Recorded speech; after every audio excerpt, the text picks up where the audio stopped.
Sithola konke podcast igama lami nguNompumelelo ngwakamabiya khulu sila empangeni eCloud 7 Lifestyle. Siyazi ukuthi bekune competition ye the gospel in me talent search. Sinogcinile ke omunye we top 12 oqhamuka lapha ya eMtubatuba osukuna namhlanje ocula kamnandi ophinde umngani wami. Ikhohle phela lokho. Hi friend. Hi baby. Kunjani? Phela kunjani?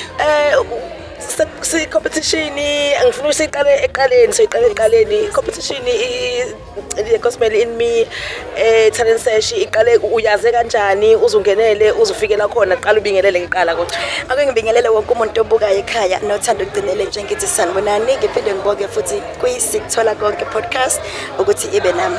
Yes. Oh okay, vele uyazi ke protocol subingelelile ngicela ukwazi ukuthi ke uqale kanjani ukuthi i-talent search uyibone phi uqale kanjani uyingenela yonke lonto. Hey, you won't believe this. The gospel in me talent search. Ngithole ngoThami, who is the founder of Sithola konke podcast. Okuyena wathi qinile, I see the potential and I see that maybe you can do this because ngiyazi ukuthi uke wathi go through to the go position one abaningi kumanye ama talent search ayesingeke ke siwabaleke kanjalo. So wasithi mngani just go for it. Now you go for it. Yo, if I can tell you, I had that thing. Hey, mngani, I have done so many auditions, and I think I'm done as I'm working on my EP right now. So I had a thing that I have to quit on auditioning.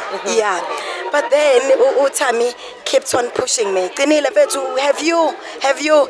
And then Guti on the last day, I remember I was on my way going where we July conference. Okay. And then Utami one WhatsApp and then he WhatsApp me.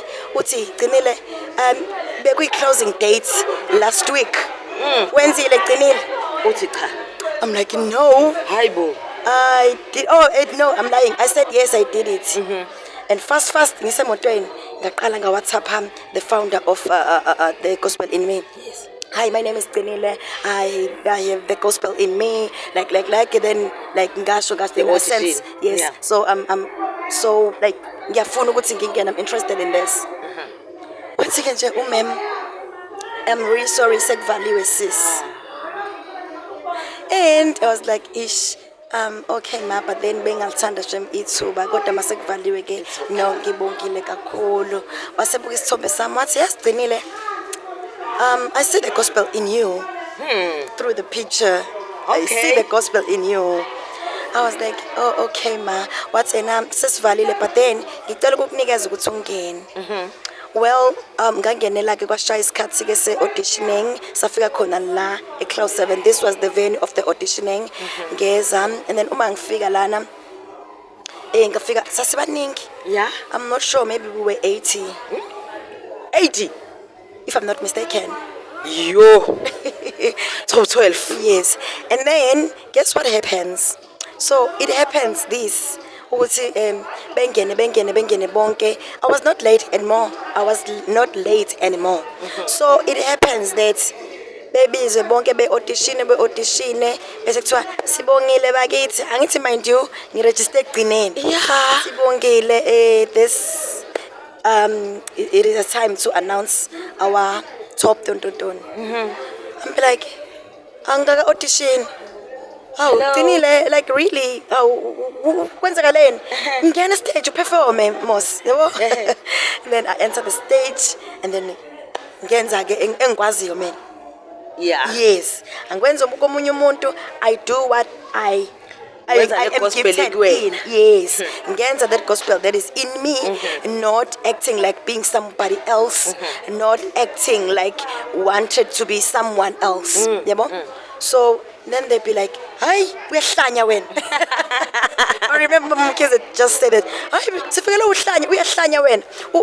Uyamazi wathi na, uyazi uhlanyiswa kabani? Uhlanyiswa kosinto intombele nobani. Ababali mama umkhizi. Wathi uhlanya ke wena, uhlanya." And then mangiphuma lapha kwi auditioning room, they'd be like, "Oh, okay." Sesibiza ke our top 12 because abantu baningi kahle kahle bekumele kuphume top 10. Yeah.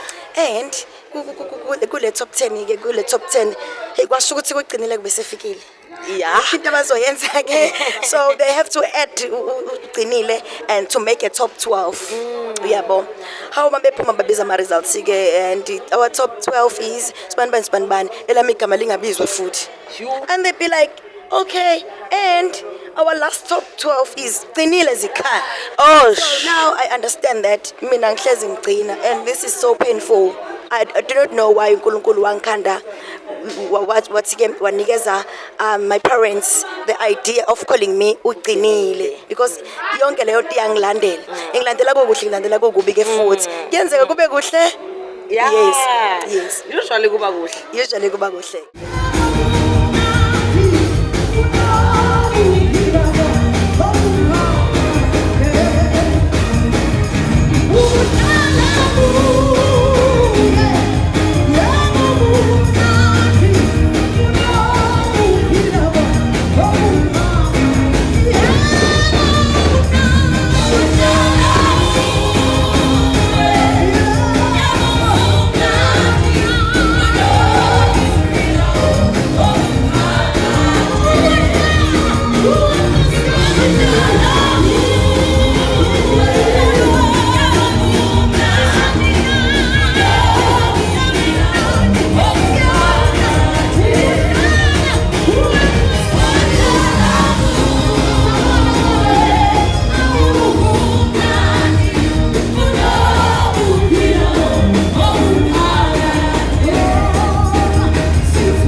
ngasemaphethelweni mhlambe kwi-journey yakho throughout yonke into imapha ama-challenges obhekane nawo ongathi-ke ufisa ukuxwayisa omunye umuntu ofisa ukungena next year because i-competition iyaqhubeka.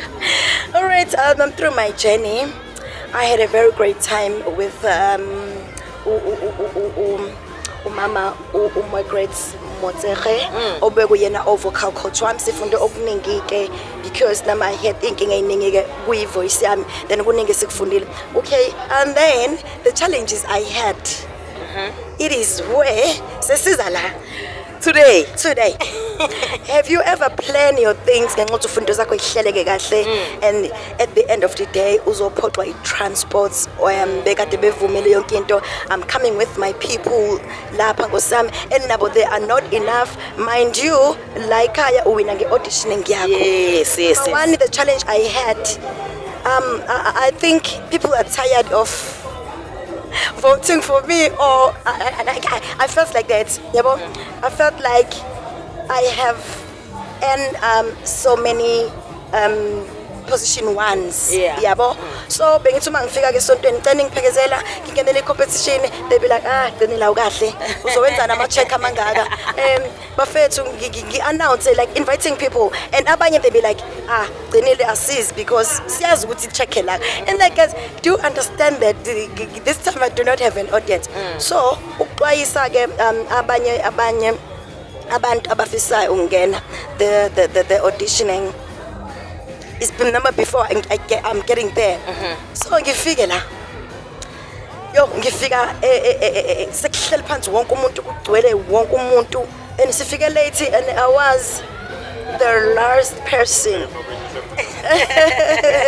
I was the last person as uqinile do you remember what I'm saying as uqinile into zami zonke ezenzeke ekugcineni just because of being disappointment by imoto yabona i-disappointment i-transport I was so disappointed ukuthi izinto zami ehlangananga in time and mina ngifika la ngo-9 i-event iqale ngo-6 ngiyangena lana i-crowd yonke iphenduka nami they be like ubani manje lona ngithathwa ke manje ke sengiphuthumiswa laphaya yabo la kushintshela khona ngishintshe fast wonke umuntu ke manje usiyaphenduka but then what I know is that the gospel in me that is in me ngifezile ngifezile and I believe ukuthi there are so many souls that they I mean I can say maybe there are so many souls abasizakele through the gospel in me.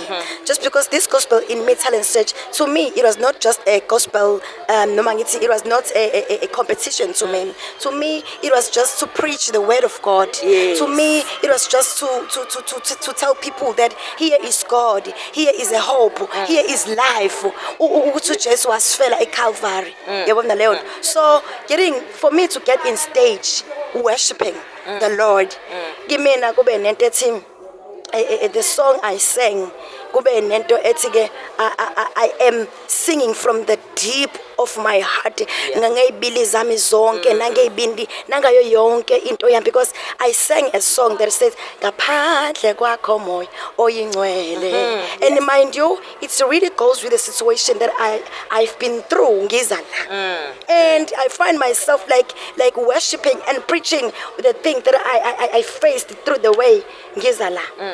So this is how izinto ezenzeke ngakhona ngizala. Alright, sesigoqa, are you happy ngayo yonke into eyenzekile namhlanje? Sesila ekhaya, sekudlulile indaba yeimoto and stuff, usufikile emagcekeni, performing the winner, yonke into. I am really happy. Into engithanda nge the gospel in me is that top 12 noma ngithi the top esuke ikhethiwe ikhethwa wisely.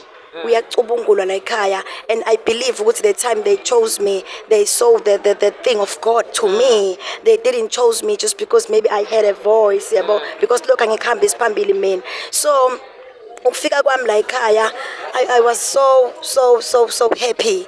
Ngijabulile nje kakhulu, and I knew exactly that I'm not here to get that check abantu abalindele ukuthi ugcinele uzobuya nalo, because I invited you guys and then you just believed that ugcinile vele gonna make it. So I had a very few people abebengivotela ngaphakathi, but then I'm so happy, and ngiyambongela futhi no winile uyakudeserve wonke umuntu obela ucula kahle. Mhlambe sengiphetha, I can just say get ready for iphika gcinile eshisa ikhotha. Oh yes, ugcinile is working ngise studio. I'm working on my EP eshisa ikhotha. Some of the songs are the songs ebengwacula laphayana. I can't wait. On socials tholakala kanjani? On social media, on TikTok ugcinile Zikhali, on Facebook ugcinile Zikhali, Instagram ugcinile_Zikhali, YouTube ugcinile Zikhali. Bookings?